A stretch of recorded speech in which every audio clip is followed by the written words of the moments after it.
This is Kim with Mom's Creative Moments. Welcome back to my channel.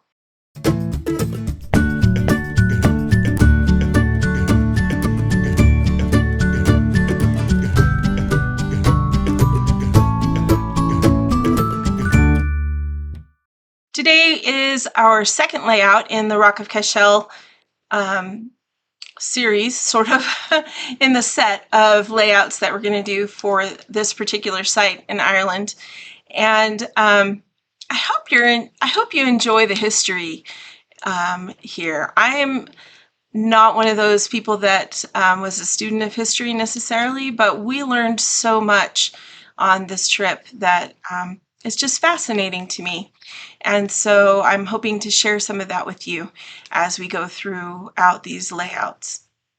Today's layout is more about the journey to get from where we parked up to where the abbey, the cathedral, it sits. It sits actually kind of on a little knoll in the middle of a valley. And so you do have to it is an upward climb to get there. Some places are steeper than others, but you definitely do have to kind of go uphill to get to this place. And so it was a journey, but it was beautiful. Oh my gosh, it was so pretty and so calm and quiet and just lovely, just lovely. So you'll see that when we get to the photos that we're gonna put on these pages, but I hope you enjoy this layout. It is one of our virtual crop layouts, so hopefully it's helpful to you.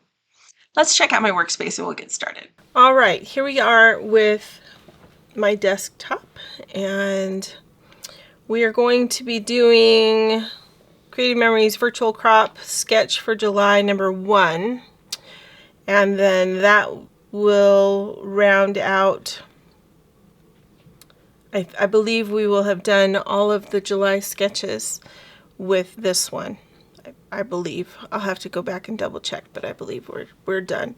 But anyway, this one is a layout that I thought would be particularly cute for the photos that we're going to do today, because there is a rather distinctive canopy of trees that we are walking through.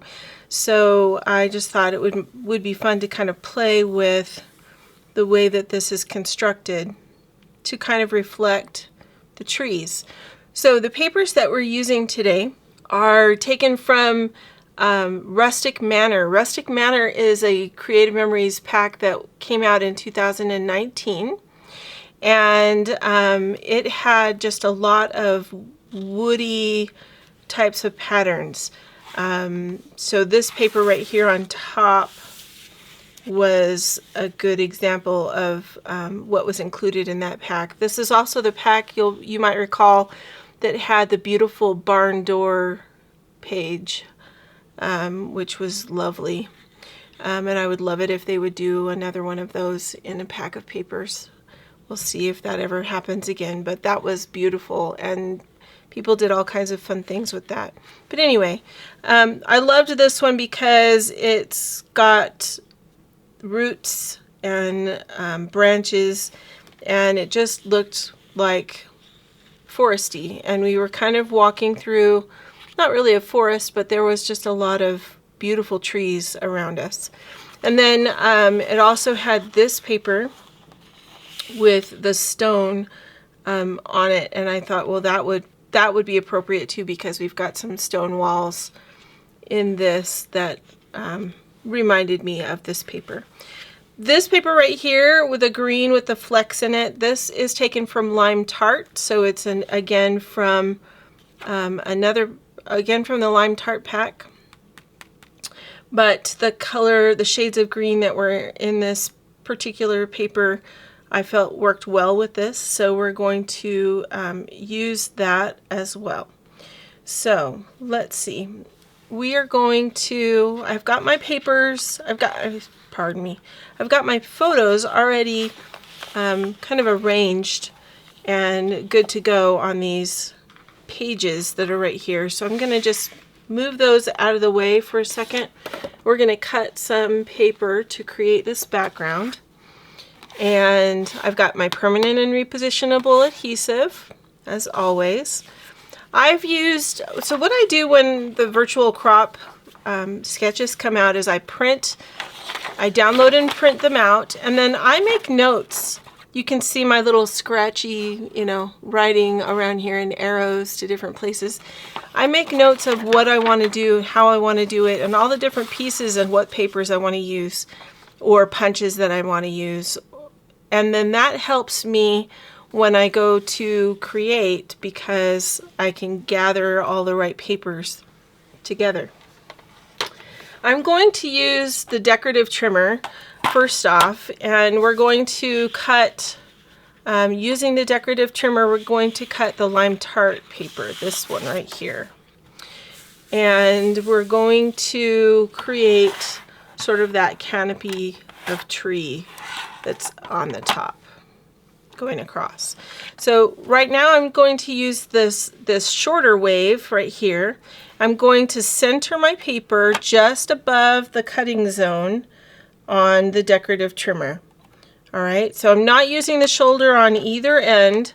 I'm actually aligning my paper with the very first square in so that it is centered and my waves will all be nicely centered. Okay, and so then I'm going to take my blade and slide it along to cut that wavy edge. All right, now I'm going to flip this around and do the same thing on the other side. And the reason that I'm doing that is so that I can cut both of the edges and then just get my trimmer out and trim both of these at the same time. All right.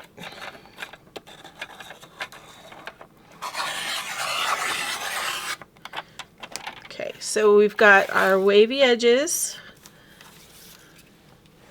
The wavy edges are going to represent our treetop.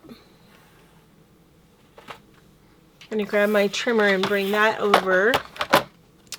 And we're going to cut this piece that goes across the top here is a 3 by 12. So we're going to use the trimmer to measure 3 inches. We're going to put the top, the highest part of the swells from that decorative trimmer edge at the 3-inch mark and go ahead and cut.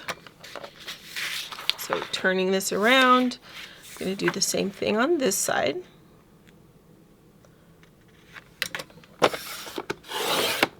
All right, so there's those 2 pieces. Then I'm going to just set this aside for right now. I don't know if we're going to get back to that or not, but we might. So we're going to cut a 4-inch piece and two 4-inch pieces and 2 2-inch pieces from this. So if you're using this paper, you just need to decide which direction you want it to go. It's not a directional piece by any stretch, but there are, certain angles that you might like better than others. I don't know. I think I'm good with this. This will work. Okay, so I'm going to cut 2 4-inch pieces. So I'm going to line that up at the 4-inch line on my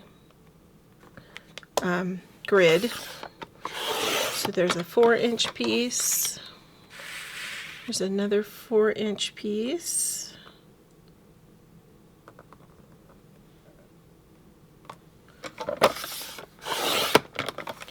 And then I need 2 2-inch pieces. So this last piece is 4 inches, so I'm going to cut it in half to create 2 2-inch pieces. All right, so just like that. And then I'm going to use this stone paper right here. And the stone paper we're going to cut in half. So I need this to be exactly 6 inches. So I'm just going to reach through here. My little cheater piece came off and I haven't replaced it yet, so we just need 2 6-inch pieces. And actually, what I'm going to do is take the end of this and cut So we're covering it with a 3-inch piece. That means that we can cut off, I'm going to go with 2.5 inches.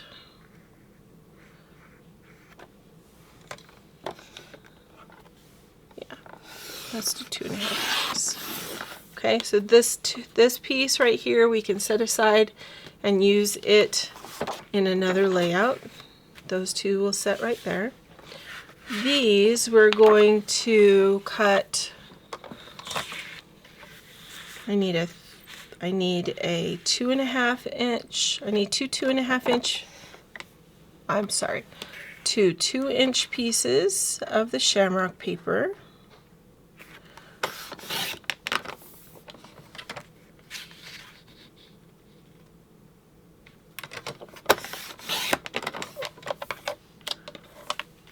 And two 4-inch pieces. No. So the 2-inch pieces are going to be 2 by 3.5. Let's see if we need to trim these at all. Half an inch, but I think I'm going to use my flag maker for these, so I think I'm going to trim them later. And then the wood paper, I need two 2-inch wide pieces of. That one's going to be a little shy, but that's okay. And they need to be 2 by 4. So once again, a little bit long, but when I put flags into those, it will all be fine. And this is extra, so we'll set that over there. All right, so now we should be ready to assemble. So let me grab my pages back down here, and we will get these going.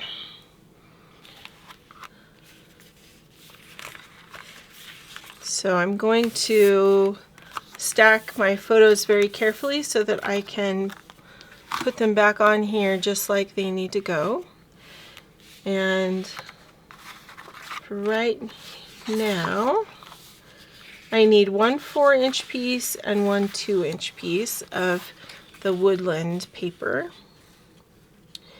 And because this is a 1-page layout that I'm turning into a 2-page layout, we can do it 2 ways. We can repeat the page next to it, or we can mirror the page.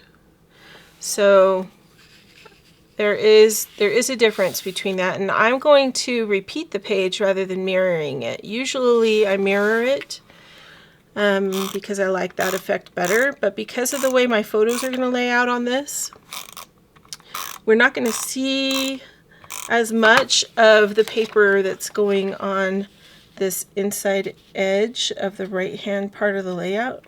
So I'm going to choose to use more of the decorative paper out where I can see it.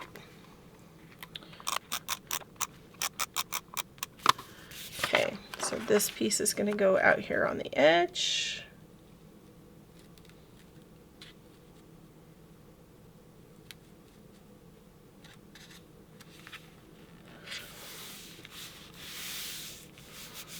So then I'm going to take this stone paper. This is the 6 by,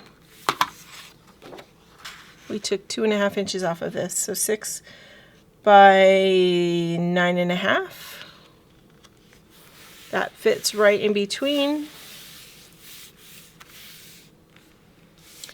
And then we've got this one that's going to go across the top like a tree. At least that was what I was envisioning anyway when I was thinking about how to put this together. So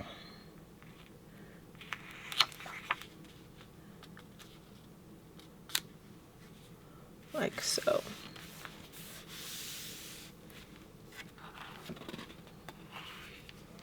Okay, Now we're going to come back to the flags in a little bit. Let me go ahead and I'm just going to set those photos on there for now and set that out of the way. And then these photos are going to go like that and over there. Okay, and so we're going to put this page together in a similar fashion with this one in the middle and this one off to the side.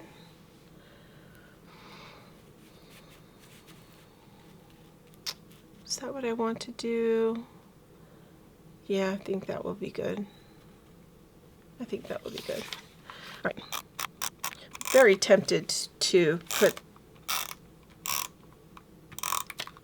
sort of make this design mirrored, but going in the opposite way that it was actually designed to go. But I'm trying to stick with it. Let's see. Let's see how it turns out doing it this way. Sometimes I'm pleasantly surprised.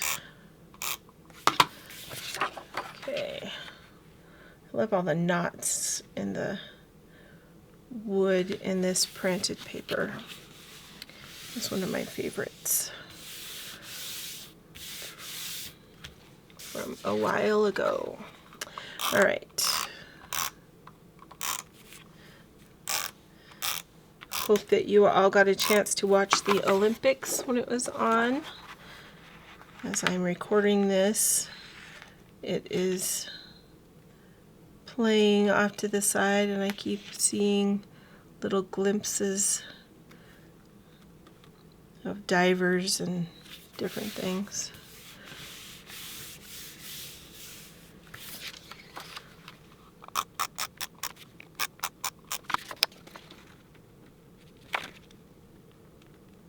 All right.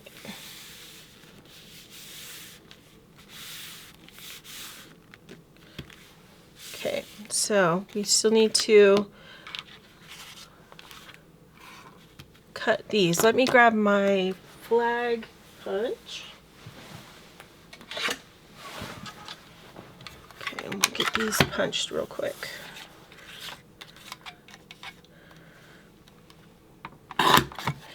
And part of the reason why I wanted to wait on trimming these is because look at how much it cuts off. It cuts off 1/4 of an inch before it starts the flag. So these might be a little longer than they had in mind in the sketch, but I'm going to be okay with it. It's not that critical of a deal to me. So and if you don't know how to, or if you don't have a banner punch or a flag punch like this, it's very easy to cut your own flags.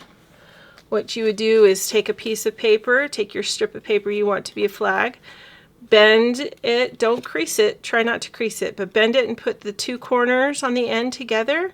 Then take your scissors and cut from this corner in about 1/2 inch towards the middle, towards that bent part of your paper, and that will put that notch into your paper. If you want a higher notch, then cut it at more of an angle and give it more like 3/4 of an inch. Depends on how high of a notch you are looking for. All right, so I need this and this, 1 wood and 1 shamrocky paper.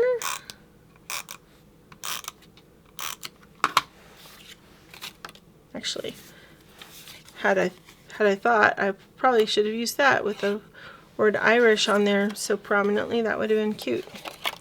That's okay. We're really going for more of the green right now.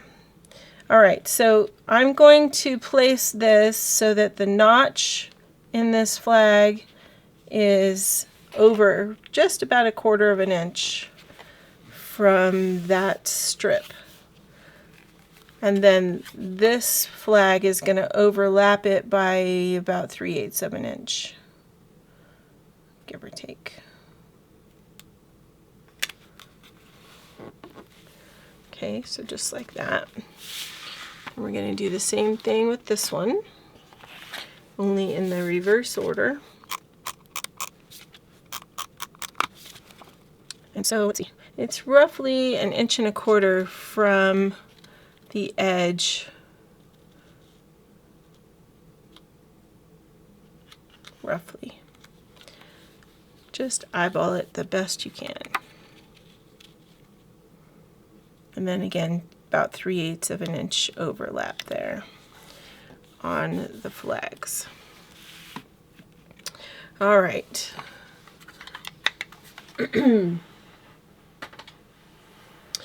Now let's get some photos on these pages. So in Ireland, sheep are a really big deal. Sheep are such a big deal. They are everywhere. They make a lot of food. A lot of their meals are from sheep. And so when we got there to the castle and were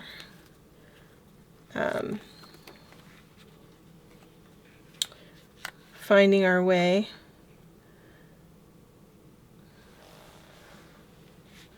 we weren't terribly surprised that we were this walk that we took to get up to the castle from where we had to park took us right next to these fields where a bunch of sheep were grazing, and we could see out over the little valley below the knoll where the Rock of Cashel is built. And so it was very pleasant, very quiet, very relaxing, and it was just really an enjoyable scene. Excuse me. So, just fun. I think I might move those, and that way I can lift up that flag and put it under, and I can trim this down just a wee bit. This is here so that I have a good place that I can journal, because this is so dark. Unless I use my white pen, which I could do, that's not going to be a good place to journal. So we stopped to use the bathroom because there were no facilities up at the Rock of Cashel, sorry. And so we had to kind of unpile some stuff so that people could get to different things. And the reason that this photo is in here is because it turned out to be some awkward foreshadowing for what's to come. So it might seem like it's, not really part of the event, so maybe the photo doesn't belong, but as you watch this experience unfold, all will become clear, trust me. Okay, so I'm just going to go ahead and adhere these photos down. And once again, you can see that I'm using a whole lot more photos than the sketch recommended, but that's because I have a lot of photos to get into this album. And so this is the way I'm choosing to do it. Some people might prefer to use peekaboo pockets, but I will use a peekaboo pocket. You've seen me use them many times. I am not afraid of them. I just want a little less bulk added to this album. So I am not using them all the time for everything.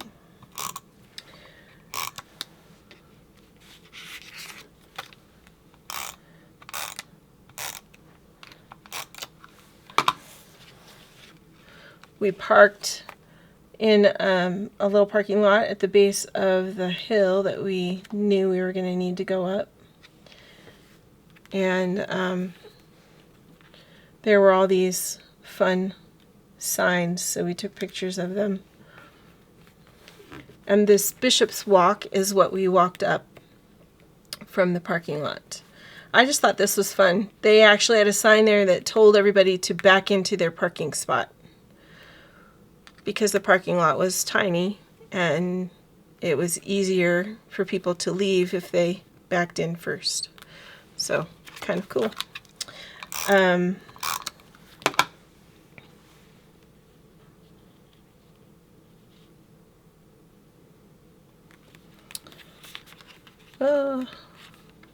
Oh, come on.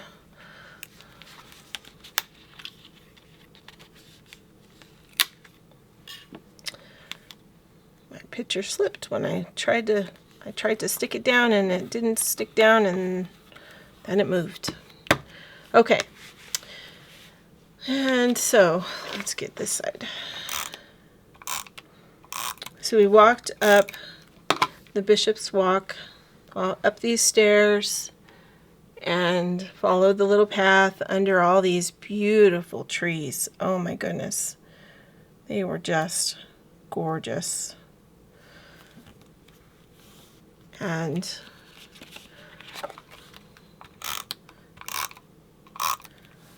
we started singing, because if you've been following my channel, you know that that's just what my family does. My poor cousin, she sang along with us. She was a good sport. I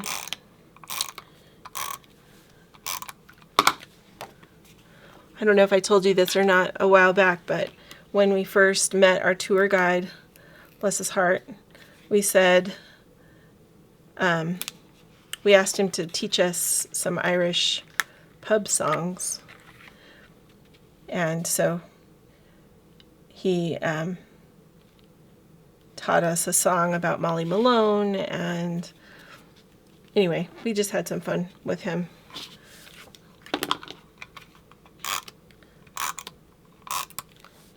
So we would try it on our own every now and then, and he would laugh at us. It was good. Anyways, all right. So our path, as you can see, went right next to all these beautiful rock walls, and eventually brought us to this iron gate right here. And when we walked through that iron gate, we then had to turn back around and go this way and go up a steep driveway. The good part was it was an asphalt driveway, so that was good. But fairly steep, as you'll see in the photos in the next layout that we do. But yeah, so not for the faint of heart. You really need to come with your walking shoes on. That is not a joke.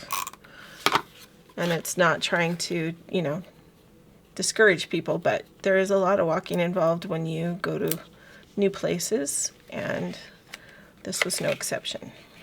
All right, so I just cut down my journal box because it was too big.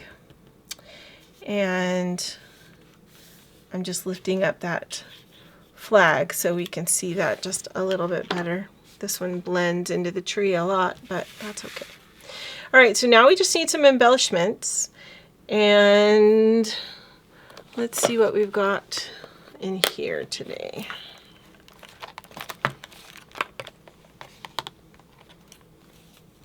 We're going to add an embellishment on each of the flags, and then that may be all. I don't think we really need too much more than that.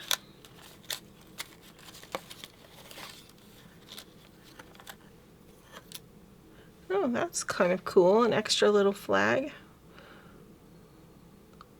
we could add in there. I'd forgotten that was in this pack.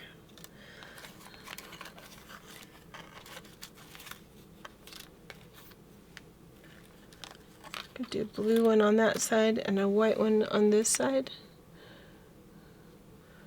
just to kind of bring attention to those areas. Or maybe we ought to switch those, because we've got blue in the jackets, we've got white sheep. I like that better. Okay, so we've got that.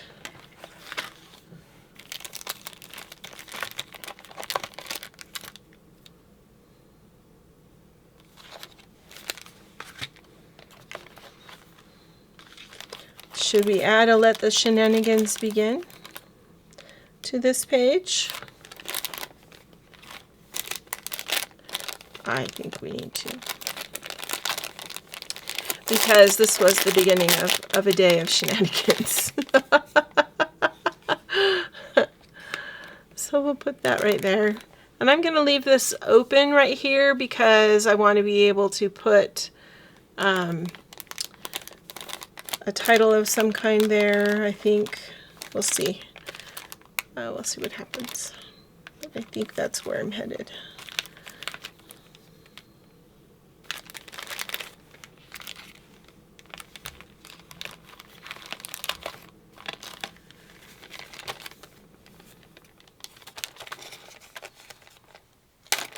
Let's see what we've got in here.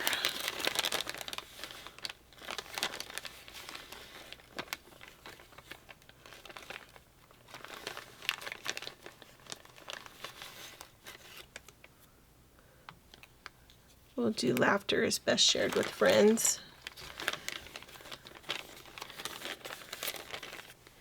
And then maybe just add a heart or two. You don't have to get, you know, super extravagant with your embellishments, I don't think. I think you can get as wild and crazy as you want to, but it's not always necessary to load up on stuff just because. So I think that's going to be enough for this time around. Let's get some adhesive on those. And use our repositionable adhesive.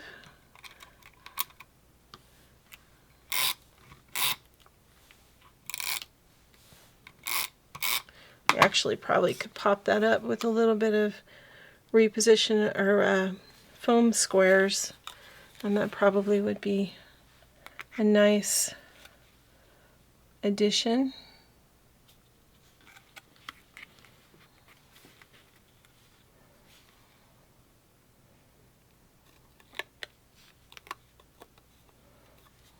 I think I'm just gonna add that in there like that. Let the shenanigans begin.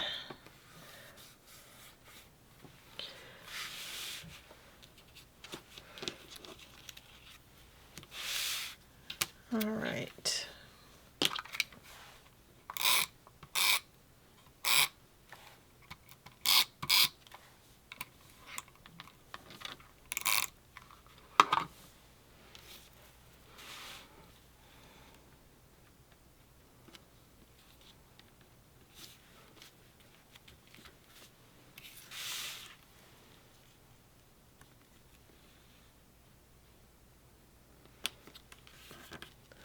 Okay, and I'm bringing that down just a little bit so that I can add the heart in kind of above it and sort of still keep it in that first third line of sight. All right, there we go. I think we're done for today, but let me know what your thoughts are on this layout, and because I always love to hear from you in the comments. Thanks so much for joining me. I hope this has been giving you some ideas of different ways you can use your stash, and I hope that if you have this Rustic Manor paper that you'll dig it out and use it, because it's really beautiful. Until next time, I hope you have many more creative moments. Make it a great day.